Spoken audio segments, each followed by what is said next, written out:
Itu kalau dikasih bunga mawar wangi, mati dia. Senang itu sama yang bau-bau, kalau yang wangi mati. Itu kumbang itu tuh ya. Ada manusia modelnya kayak begitu, senangnya dalam kubangan kotoran. Ya, dikasih tempat yang wangi, yang suci, mati dia nggak nyaman. Banyak yang begitu, banyak Pak. Oh, di pengajian yang betah, ya Allah, seperti di neraka.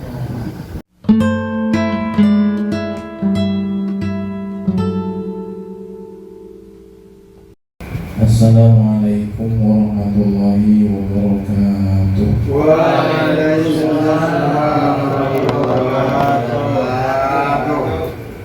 Bismillah walhamdulillah wassalatu wassalamu ala rasulillah Sayyidina Muhammad bin Abdullah wa ala alihi wa sahbihi wa mawala amma.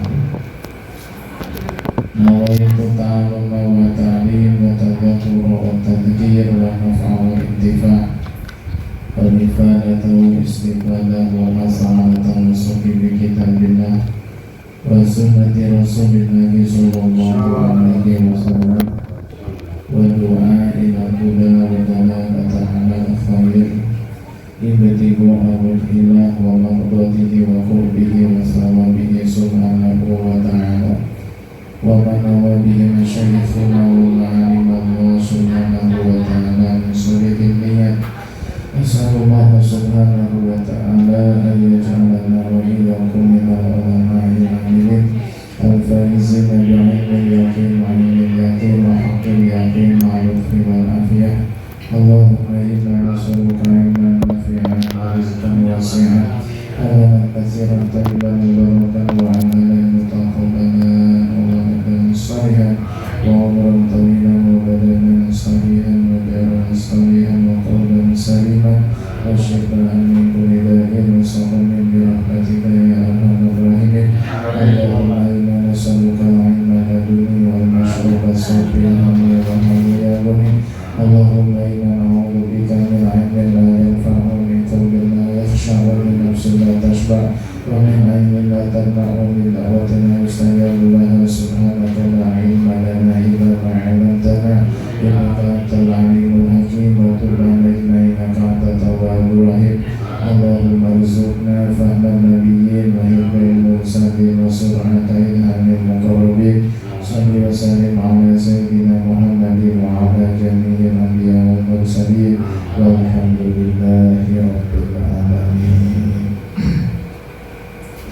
Ila hadratin Nabi Mustafa Sayyidina Muhammadin sallallahu alaihi wasallam khususan ila hadratin Syekh Ibni Athaillah Sakandari ila hadratin Syekh Al-Rabi'i Al-Habib Al-Malik Muhammad bin Sa'id bin Habib bin Syekh Al-Wata bin Sa'id Niyan Mubrak bin Giyad bin Muhammad Asman bin Syekh bin Syekh ila hadrati Ami wa Ummi wa farallahu lahum ala aina min barakatihim wa amtar alaina wa isakaronatihim syai'un lillahi lahum al-Fatihah.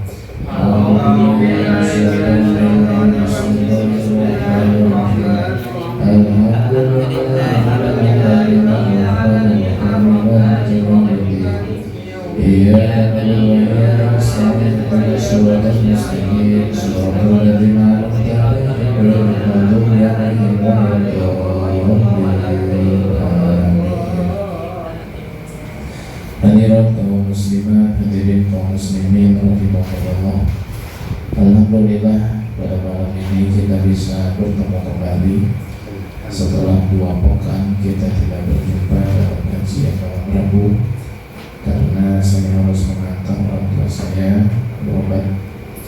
Namun alhamdulillah malam ini kita ditakdirkan bisa berjumpa, bertemu dalam keadaan sehat walafiat. Semoga ke depan kita tetap diberikan kesehatan, amin, istiqomah oleh Allah Subhanahu wa Ta'ala, dan selalu berada di dalam kemuliaan Allah, amin ya rabbal alamin. Jamaah sekalian yang rahimakumullah, kita lanjutkan kajian kita Tajul Aus. Ini merupakan pekan pertama malam Rabu pertama ya. Dalam kajian kitab Tajul Arus ini kita telah sampai pada pembahasan tentang sababul maksiati, yaitu penyebab terjadinya kemaksiatan. Bulan yang lalu telah sama-sama kita pelajari bahwa inti daripada terjadinya suatu kemaksiatan adalah karena seseorang itu tidak mengenal dan mengetahui hakikat daripada pahala. Kalau seseorang itu tahu hakikat pahala, maka dia tidak akan meninggalkan ibadah dan taat kepada Allah Subhanahu wa Ta'ala. Kita lanjut uraian berikutnya. Bismillahirrahmanirrahim. Qala musannif rahimahullahu ta'ala wa nafa'ana bihi wa bi ulumihi fid dharain. Wa'lam anna laka salasata akhilah. Ketahuilah bahwasanya kamu memiliki 3 kekasih, teman dekat. Ahaduha, yang pertama, al-malu, harta. Harta adalah teman dekat kita. Bahkan ada yang menjadikannya sebagai kekasihnya. Pagi, sore mencari harta, malam menghitungnya. Wailul likulli humazatil lumazah alladzi jama'a malan wa 'addada. Mengumpulkan harta dan menghitung-hitungnya. Harta itu teman yang pertama. Tafkiruhu indal maut. Namun teman yang pertama ini kita akan kehilangannya saat mati. Ketika manusia itu meninggal dunia, dia akan kehilangan hartanya. Jangankan mobil mewah, rumah megah, pakaian yang dikenakan pun, pakaian yang dipakai oleh seseorang yang mati itu pun sunnah cepat-cepat dilepaskan. Sudah kita pelajari bersama dalam kitab At-Taqriratus Sabilah di dalam bab salat jenazah atau di dalam bab pemula syariat jenazah, bahwa ketika seseorang itu baru meninggal dunia, kita yang hidup yang menyaksikan jenazah tersebut sunnah untuk melepaskan pakaian si mayit. Pakaian yang dipakai pun sunnah buru-buru dicopot. Kenapa? Bukan penyedia. Ya, titipan dari Allah, masa sudah habis, masa sudah tidak berlaku lagi, dilepaskan, hanya ditutup dengan kain tipis. Harta, ketika seseorang meninggal, dia akan kehilangan harta tersebut. Harta yang banyak akan menjadi warisan bagi anaknya, bagi ahli warisnya. Berarti harta ini tidak menjadi teman sejati. Tidak menjadi teman sejati. Ada harta yang bisa menemani kita, yaitu harta yang kita sedekahkan, kita infakkan di jalan Allah. Wakaf, hibah pesantren, ya. Meskipun misal bangunannya sudah nggak ada karena renovasi misalnya, tapi tetap pahala tetap ngalir. Kenapa? Karena tidak akan mungkin ada bangunan besar kalau tidak diawali dengan bangunan kecil. Para perintis pertama itu tetap mendapat pahala yang mengalir, seperti misalnya masjid, ya. Itu kan banyak masjid yang dipugar, renovasi total. Kemana itu pahala yang nanti orang yang sedekah di awal-awal pembangunan masjid? Apakah tetap ada? Sedangkan bangunannya sudah hilang, bahkan puing-puingnya pun diberikan ke tempat yang lain atau dijual misalnya, ya, uangnya dikembalikan ke masjid. Maka jawabannya tetap mengalir. Kenapa tetap mengalir? Karena mereka adalah perintis cikal bakal adanya bangunan masjid.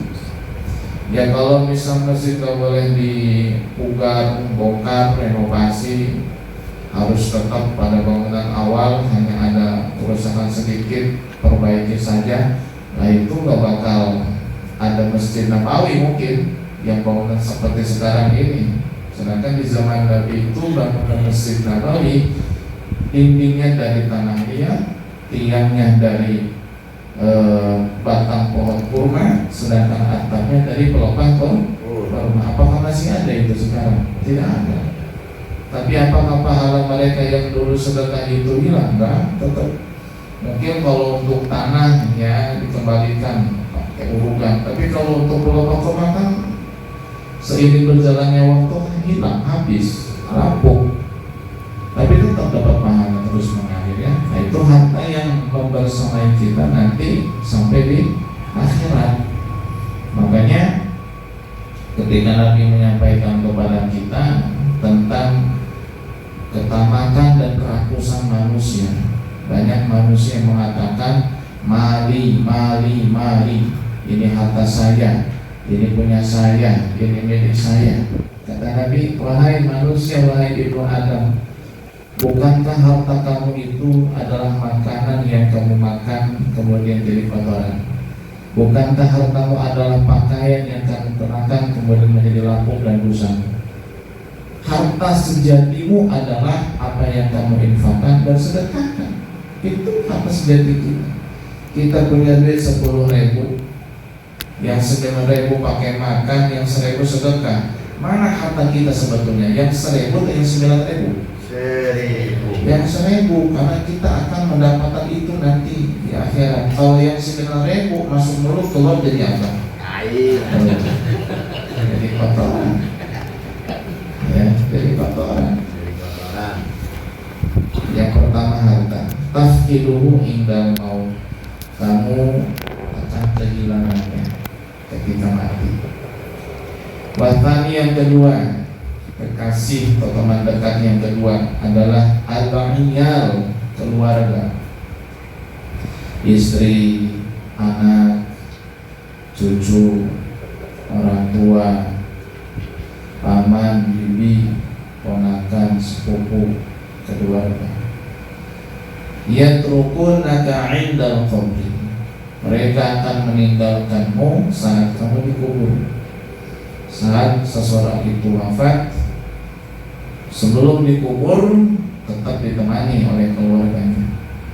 Dari mulai rumah duka, dibacakan surat Yasin, dibacakan surat Al-Mulk, dibacakan Al-Quran, zikir, segala macam, sholawat, diantar sampai kuburan, ditemani sampai kuburan. Ketika dimasukkan ke dalam kubur, apakah ikut ke dalam? Tidak. Nganter doang ya, nurunin. Habis itu mah naik ke atas, meninggalkan kita. Berarti keluarga bukan teman sejati kita, bukan kekasih kita sebenar-benarnya. Maka cintai sekedarnya saja, jangan cinta mati pada siapapun itu, pada anak, istri, siapapun. Ahdim habibaka haunamma. Cintailah kekasihmu sekedarnya saja. Asa ayakuna baghidaka yaumamma. Siapa tahu kelak nanti dia akan menjadi musuhmu suatu saat nanti. Sekedar saja. Entah itu istri, entah itu suami, entah itu anak, sekedarnya saja. Ya, orang tua juga sama. Kita tetap hormat, cinta, amal, tapi sekedarnya saja. Begitu. Jangan berlebihan, jangan sampai melebihi cinta kepada Allah dan Rasulnya. Karena cinta yang tidak akan pernah membuat kita kecewa hanya cinta kepada Allah dan Rasulullah. Selain cinta kepada yang dua tadi, siap-siap mengalami kekecewaan. Cinta kepada istri akan mengalami kekecewaan saat istri tidak nurut. Cinta kepada suami akan mendapatkan kecewa juga saat suami tidak perhatian, tidak peka, tidak sayang lagi, tidak ngasih duit lagi. Ya, apakah tetap masih cinta nggak ngasih duit? Kayaknya begitu. Pada anak juga sama. Al-iyal, keluarga. Mereka akan meninggalkanmu saat kamu dikubur. Tapi mereka bukan cinta sejati, bukan teman sejati, bukan kekasih sejati. Yang ketiga, amaluka, temanmu, kekasihmu adalah amal. Nah, amal ini la yufariquka abadan, tidak akan pernah meninggalkanmu selama-lamanya. Di dunia, kubur hingga akhirat, amal tetap membersamai kita. Di sini dikatakan hanya amal, tidak disebut pahala, tidak disebut dosa. Artinya apa? Amalmu baik buruk ataupun baik akan membersamaimu. Mau ditemani sama amal buruk, apa mau ditemani sama amal baik, tergantung pilihan kita. Karena Nabi hanya menyampaikan amal, meskipun di sini kan bukan hadis Nabi ya. Ini kan ucapan Imam Ibnu Athaillah As-Sakandari. Tapi beliau mengutip hadis Nabi, hadisnya sahih. Nabi bersabda, yatba'ul mayyita thalathatu. Ada 3 perkara yang mengikuti mayit. Ahluhu wa maluhu wa amaluhu. Keluarga, harta, dan amal. Mengikuti mayit sampai ke kuburan. Udah sampai kuburan, fayarji husnani wa yaqawahid, yang 2 balik lagi, yang 1 membersamai mayit. Mana yang balik lagi? Harta dan keluarga. Keluarga, orang yang setiap malam tidur bersama kita dalam satu ruangan, susah senang ditanggung bersama, membina rumah tangga dari bukan siapa-siapa dan tidak punya apa-apa sampai beranak cucu, kemudian diberikan harta yang melimpah. Pas suaminya mati mah tetap itu istri kagak mau nemenin di kuburan, kagak mau. Jangankan di kuburan, di rumah aja nemenin berdua gak mau, takut dia. Padahal dulu bilangnya cinta mati, aku cinta kepadamu sampai mati. Lah bohong, bullshit ya, bohong itu, hoax itu ya. Hoax. Ya Pak ya? Yes. Hanya sampai kuburan pulang lagi. Harta juga sama, mungkin mobil ikut antar ke kuburan. Tapi saat sudah dikubur, apakah mobil tetap ditinggal di kuburan? Jangankan mobil, pacul aja dibawa pulang lagi. Pacul, arit, golok dibawa pulang lagi. Dari simpan di kuburan, dibawa pulang lagi sama golok, ninggalin kita. Waya lahir, yang meninggalkan apa yang bersama dengan kita, yang tetap dengan kita cuma 1, apa? Amal. Itu hadis Nabi itu. Dan kemudian diuraikan dalam kitab ini dengan narasi kekasih. Jadi kekasih manusia yang selama di dunia membersamai dia itu 3: harta, keluarga, dan amal. Cuma saat kita mati, yang tetap sama kita adalah amal. Amal di sini kan sifatnya umum, baik ataupun buruk. Amal buruk yang menemani juga, amal baik juga menemani. Nah, sekarang kita mau pilih yang mana? Apakah ditemani amal baik atau ditemani amal buruk? Kalau ditemani amal buruk, ya rupanya jelek, bau. Ditemani amal baik, rupanya tampan dan wangi. Masya Allah. Fashab man yadkhulu ma'aka qabraka. Fashab, maka bertemanlah. Ngancani siro ya, bertemanlah kamu. Man yadkhulu, bersama dengan yang masuk, ma'aka, bersamamu, qabraka, ke dalam kuburmu. Jadikanlah teman sejati kita adalah yang membersamai kita di kuburan kita. Itu amal. Yang ngaji nanti akan mewujud jadi sosok yang tampan dan wangi. Nanti dibikin satu sama Allah itu, sholat, puasa, zakat, amal baik yang dibikin satu. Nanti wujudnya itu sosok laki-laki tampan, wangi, menemani di dalam kubur. Watan nasubih, dan kamu nyaman bersama dengannya. Karena ada juga yang ditemani oleh seseorang tapi kan gak nyaman, juga percuma. Ya, yang namanya teman kan yang nyaman. Ya, orang yang menemani kita kan adalah orang yang harus kita nyaman bersama dengan dia. Meskipun kita ditemani, tapi kalau kita nggak nyaman kan percuma. Ya, satu mobil bersama dengan orang yang kita nggak nyaman dengan dia, betul nggak? Nggak betul. Ngobrol canggung, nggak ngobrol ngantuk, tapi kita juga ngomongin nggak enak, ya punya perasaan kayak begitu. Nah, maka ada kalimat watak nasubihi di sini, dan kami nyaman bersama dengan dia, dengan amal itu.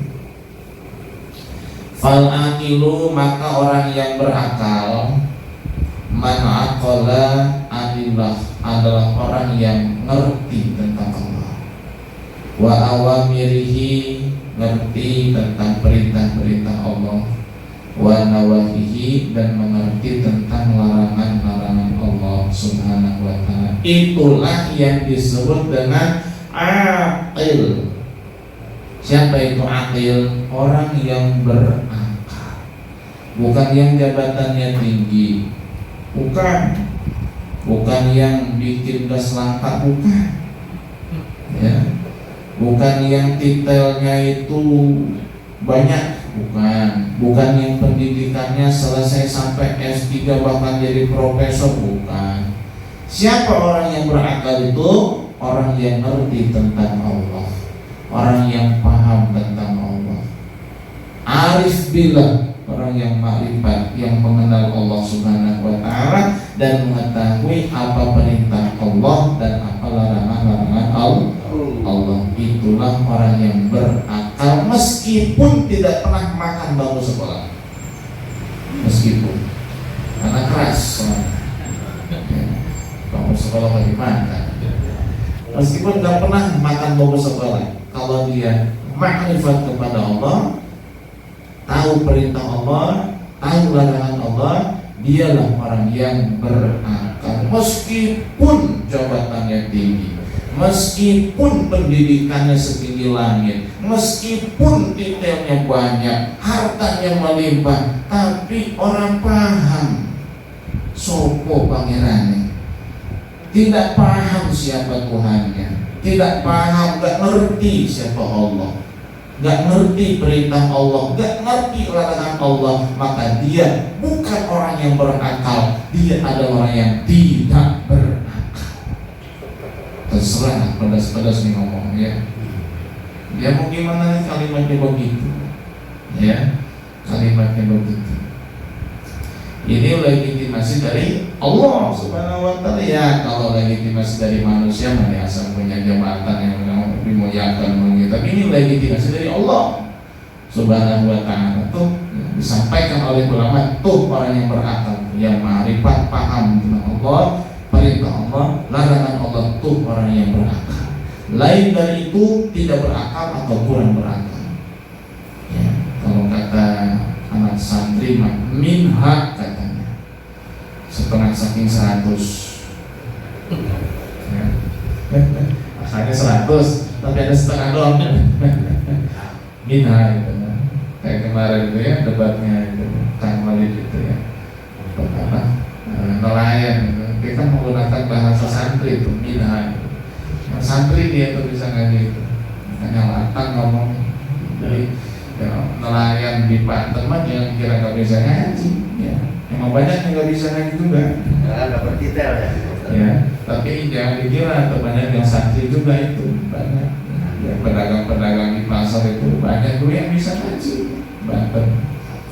Cuma dia banyak menutupi jati diri, tidak ditonjolkan.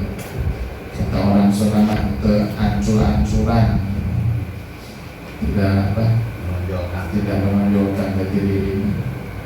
Minha, ya. Jadi orang yang kurang akalnya disebut minha.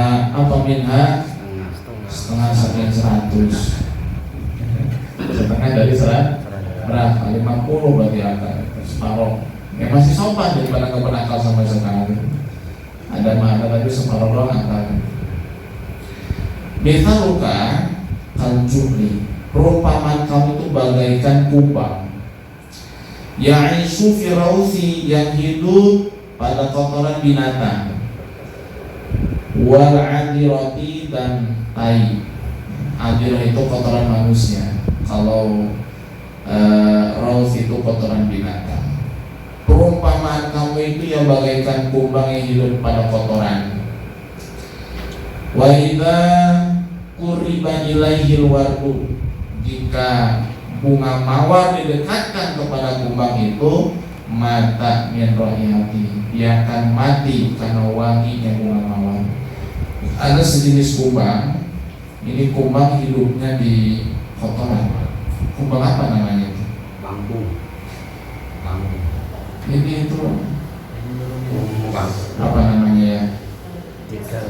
Dulu itu kalau ada film tuh anak kecil Beetle Hawk gitu. Ya, itu kumbang itu tuh, yang ada tanduknya itu tuh. Apa namanya itu? Bambu. Bumbang ada. Bambu. Ya, ada tanduknya. Iya. Itu makanannya kotoran. Iya. Kotoran kambing, kotoran sapi, kotoran gajah. Kotoran gajah kan gede, itu surga bagi mereka itu. Ya, yang ada serat. Ya, itu tuh. Kumbang itu tuh. Itu kalau dikasih bunga mawar wangi mati dia. Senang itu sama yang bau-bau, kalau yang wangi mati. Itu kumbang itu tuh ya. Ada manusia modelnya kayak begitu, senangnya dalam kubangan kotoran. Ya, dikasih tempat yang wangi, yang suci, mati dia nggak nyaman. Banyak yang begitu, banyak Pak. Oh, di pengajian betah, ya Allah, seperti di neraka. Tapi kalau ke musik, ya Allah, ya Allah, semalam itu pakai kumbang. Kalau dia di masjid, waduh, di masjid, ya rungsing, udah gak nyaman. Ya Allah, ya Rasulullah. Ini kitab ini pedas sebetulnya ini ya. Bagian dia ini kadang-kadang batu yang keras itu gak bakal hancur kalau nggak dipukul dengan bodong gitu ya. Biar hancur gitu. Ya.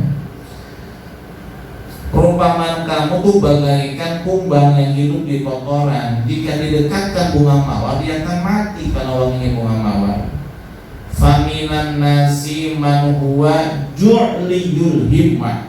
Ada sebagian orang yang himmahnya itu bagaikan kumbang. Apa sih perhatiannya terhadap akhirat, perhatiannya terhadap agama itu bagaikan kumbang.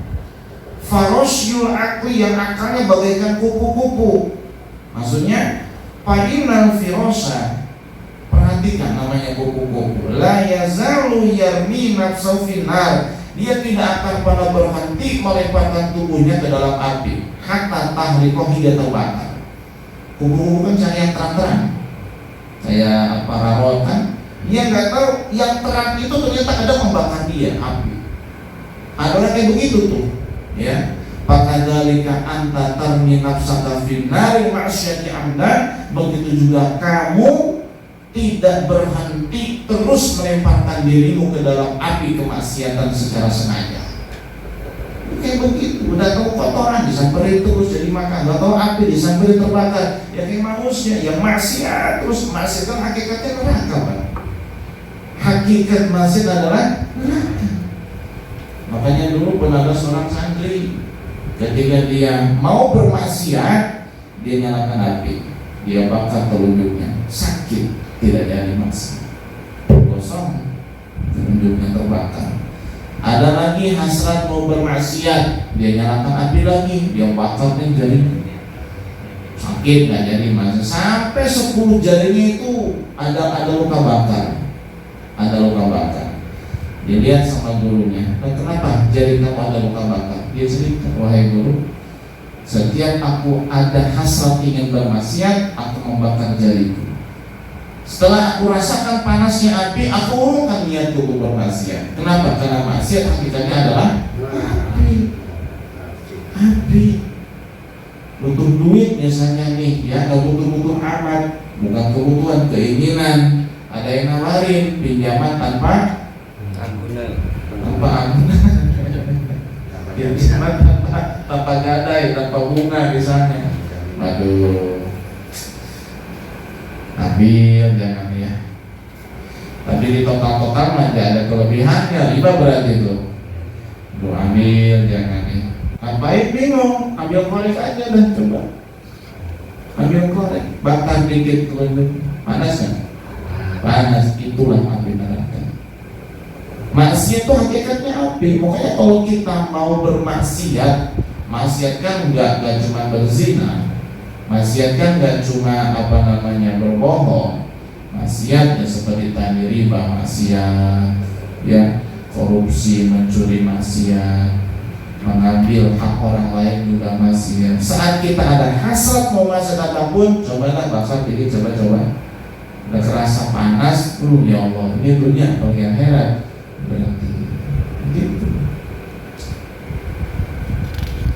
Falau aradta sayra ilallah, jika kamu ingin berjalan menuju kepada Allah, syaddatal mi'zama, maka kamu akan mengencangkan ikat pinggangmu. Maksudnya apa? Semangat, ya. Kayak orang mau lomba lari, pasti ikat pinggang dikencengin tuh, celananya kencang. Kalau nggak kencang kedodoran. Ya, orang mau berkelahi, berantem, mau sparring, kan dikencengin celananya, ya kan? Kalau nggak dikencengin kan melorot. Nanti fokus nutupin itu bukan lawan musuh. Nah, orang yang ingin berjalan menuju kepada Allah, ya kencangkan ikat pinggang. Maksudnya apa? Terus. Fa'ainal himmah, mana perhatianmu? Jangan cuma jadi seremonial, ingin mendapatkan ridho Allah segala macam. Jangan seremonial. Ainal himmah, mana perhatian? Mana semangat? Mana kesungguhan? Ainal himmah. Innama ta'kulu li ta'isha, sungguh kamu makan untuk hidup. Wala ta'ishu li ta'kula, kamu hidup bukan untuk makan. Betul? Kita makan untuk apa? Itu. Apakah hidup kita untuk makan? Hidup kita untuk ibadah kepada Allah Subhanahu wa ta'ala. Fa'in fa'alta dzalik, jika kamu mengerjakan yang demikian itu, maksudnya apa? Makan untuk hidup atau hidup untuk makan. Jika kamu mengerjakan itu, maksudnya apa? Hidup hanya untuk makan, misalnya begitu. Famisaluka 'alal madabi katsir, maka perumpamaanmu pada ulat-ulat itu banyak. Jadi banyak ulat yang modelnya kayak begitu, kayak kamu. Hidup hanya untuk makan. Wa misluka fid dawabi katsirun, dan perumpamaanmu pada binatang-binatang melata juga banyak. Jadi banyak binatang melata yang kayak begitu seperti kamu berarti, yang hidup hanya untuk makan. Kita ambil contoh hewan melata, kerbau misalnya. Ini kerbau hidup buat apa? Buat makan dia mah. Yang penting perut kenyang, nggak mikirin gas sulit, nggak mikirin dia. Yang penting kenyang tuh kerbau itu. Ya nggak mikirin sembako mahal, nggak mikirin hujan, nggak mikirin panas. Yang penting makan dia mah. Ada rumput hijau meskipun rumput tetangga, dimakan sama dia. Karena hidupnya untuk makan. Gitu. Ya, jadi apa bedanya dong dengan hewan? Kalau hidup hanya untuk makan, ya kan banyak tuh yang logikanya begitu terus, ya. Hanya untuk makan saja, sampai berkelahi, saling membenci, permusuhan, hanya untuk apa? Cari makan. Tapi kan seolah-olah hidupnya hanya untuk makan. Padahal makan itu untuk hidup, bukan hidup untuk makan. Kalau hidup untuk makan, pikir cuma makan doang nanti. Nah kalau begitu apa bedanya dengan hewan, dengan ulat, dengan binatang? Fa'in fa'alta dzalik, jika kamu mengerjakan yang demikian tadi, fa'inna asbaqal khairi ma'bumira, sungguh kuda yang paling cepat berlari adalah kuda yang kurus. Kuda yang kurus. Kalau kudanya gemuk, jalannya lambat. Berarti kalau kita ingin berjalan menuju kepada Allah, kita harus puasa. Ya kok harus kurus? Harus puasa. Maksudnya itu harus puasa, bukan harus kurus. Nanti kurus nggak sama kagak nanti. Harus puasa, ya. Harus puasa. Ini puasa bulan sama pahala gede nih. Nabi itu banyak puasa di bulan Syaban.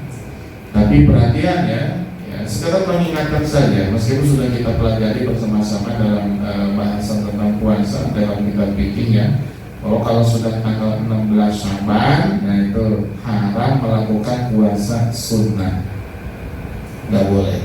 Setelah 16 Syaban sampai akhir Syaban nggak boleh, kecuali satu punya kebiasaan.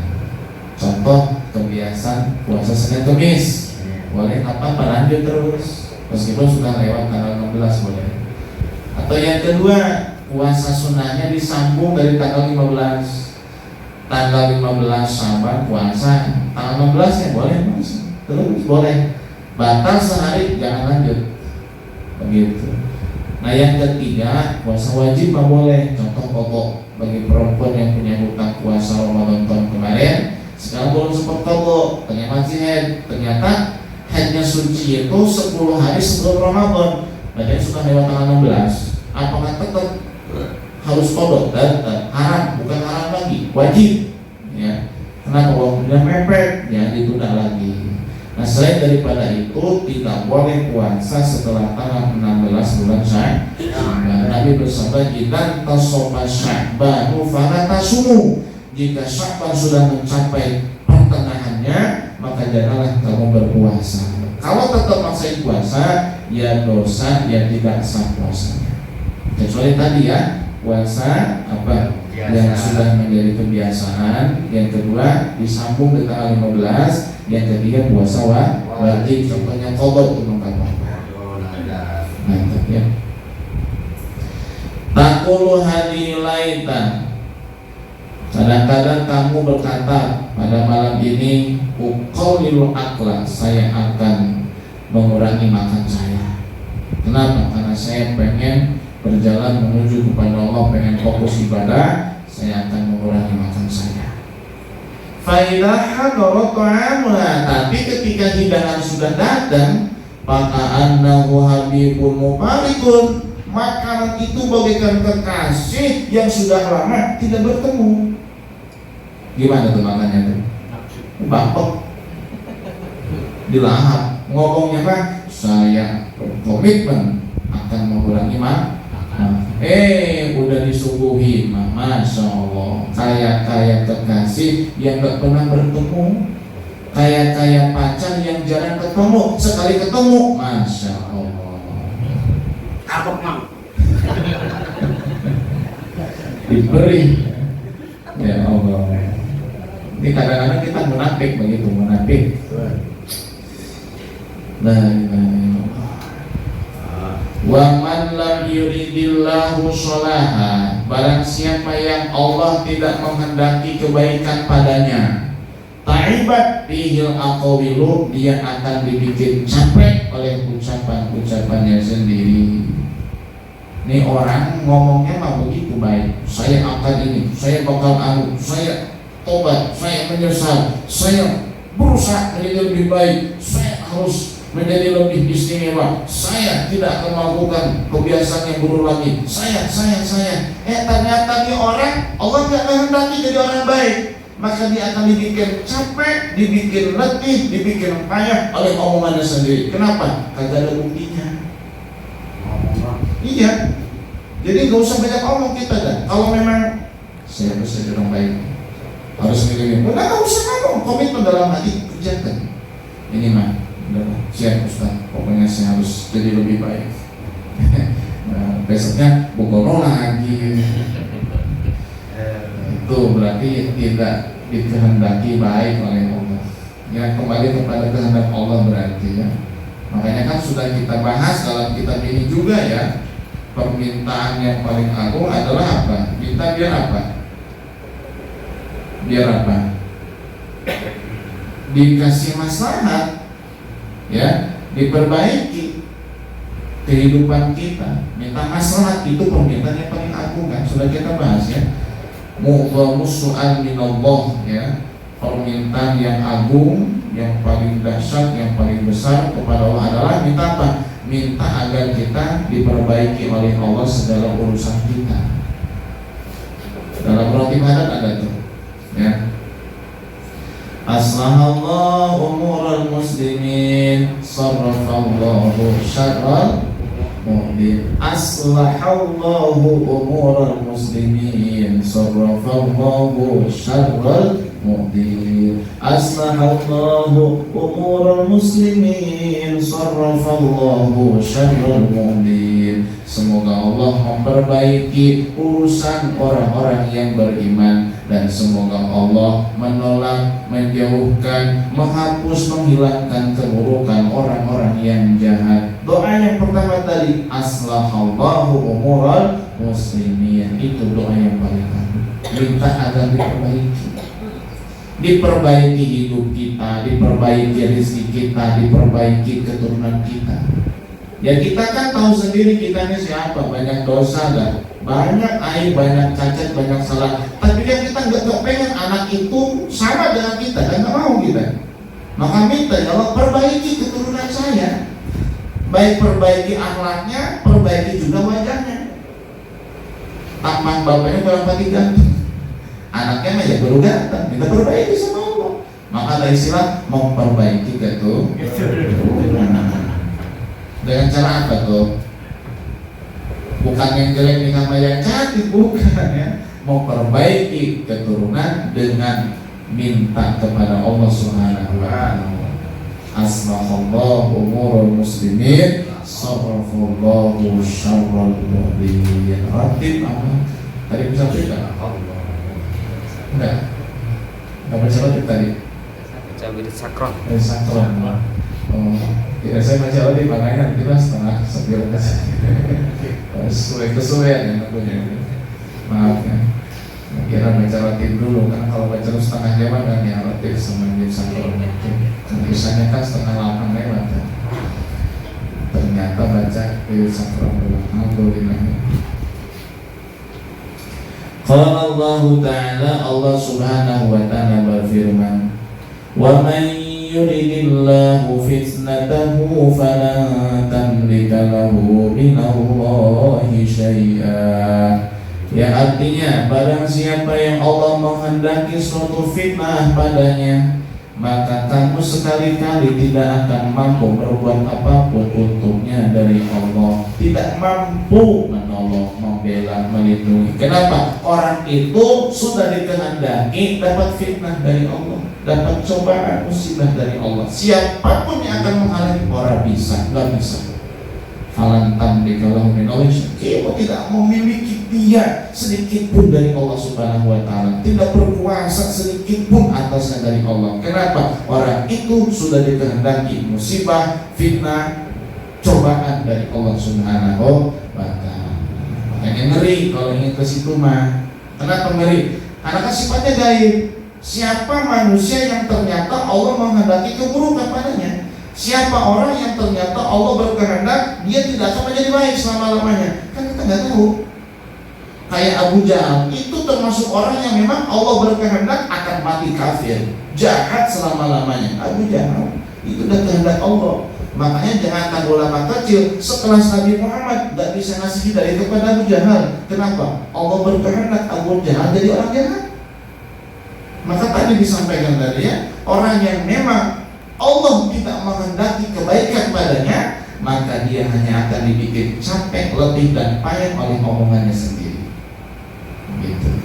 Tapi kita jangan asal ngomong ya, harus ngomong yang baik-baik. Ya. Dalam Quran Allah berfirman, innahu fawarabbis samai innahu lahaqqum mislama annakum tamtikun.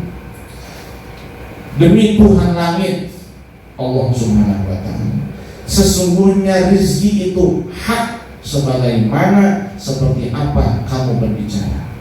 Kata para ulama, rezeki kita itu tergantung omongan kita. Dan kalau kita ngomongnya baik, insya Allah rezekinya baik. Ini kan ngomongnya, ya Allah, terbuka duit, pasti terbuka duit. Ya Allah, ini banyak hutang amat, pasti banyak hutang itu. Ngomong alhamdulillah nggak punya hutang, alhamdulillah rezeki saya masih besar, masih banyak di depan, masih gede. Insya Allah Allah kasih, tergantung mulut kita. Jadi yang bikin melarang tuh mulutnya sendiri. Ya, jangan asal ngomong, lu gimana ya lu ya Allah, terlalu duit ya Allah, ya kemana ya Allah ya. Atau nggak punya duit, semuanya juga. Yang ngomong kata itu jin. Makanya ngomongnya yang baik-baik saja. Ya, rezeki kula mah wae kena diharap. Rezeki saya masih besar di depan, masih gede. Nah, insya Allah apa yang kita ucapkan jadi kenyataan. Innahu la haqqum mislama annakum antikun. Ya, gitu. Ma ahrabaka minal hawan. Betapa sangat terjatuhnya kamu dalam kehinaan. Wa ma awqa'aka bihi. Betapa sangat terjerembabnya kamu dalam kehinaan itu. Tuhinu nafsaka, kamu hinakan dirimu sendiri. Wa tulqiha fi mawadini roda, kamu lemparkan dirimu sendiri dalam tempat-tempat yang hina. Kalau ma'luhum, sebagian ulama mengatakan kun ma'allah katifli ma'umi. Jadilah kamu bersama Allah bagaikan anak kecil bersama ibunya. Ulama dapa'at umum, setiap kali diusir, setiap kali ditolak sama ibunya, tarama alaiha, dia akan tetap kembali kepada sang ibu. La ya'rifu ghayraha, enggak kenal siapapun kecuali ibunya. Jadi begini Pak. Pertama, kata beliau, orang yang menjerumuskan dirinya ke dalam kemaksiatan, betapa sangat hinanya dia, menjatuhkan dirinya sendiri dengan sengaja dalam kehinaan. Tapi Anda jangan putus asa. Jangan putus asa. Setiap kali Anda terjatuh, bangun lagi. Setiap kali kita bermaksiat, tobat lagi. Setiap kali kita bikin dosa, istighfar lagi. Jadikan kebersamaan kita dengan Allah bagaikan kita dengan ibu kita, bagaikan anak kecil dengan ibunya. Anak kecil diomelin sama ibunya, bandel, kata ibunya, udah sana. Masih dia kan, mama balik lagi, udah sana, mama balik lagi. Anak kecil nggak pernah, ya udah. Kalau ibu gak cinta sama saya akan pergi meninggalkan ibu. Nggak ada yang kayak begitu anak kecil, mau nggak ngerti kok. Yang kayak begitu udah agak gede tuh, baru masih itu. Tapi yang umur 3 tahun, 4 tahun, jengkel ibunya, anaknya bandel. Udah sana kamu sana. Pasti nyamperin terus. Ya enggak? Nah kita tuh kayak Allah kudu begitu. Meskipun kita kayak diusir sama Allah, kayak begitu. Kok ini hidup yang begini amat ya, maksiat terus. Apa Allah nggak sayang sama saya? Tetap kita balik lagi sama Allah. Jangan pernah putus asa kepada Allah Subhanahu wa Ta'ala. Begitu. Hal min mustarir li sila'atina wallahu a'lam bissawab.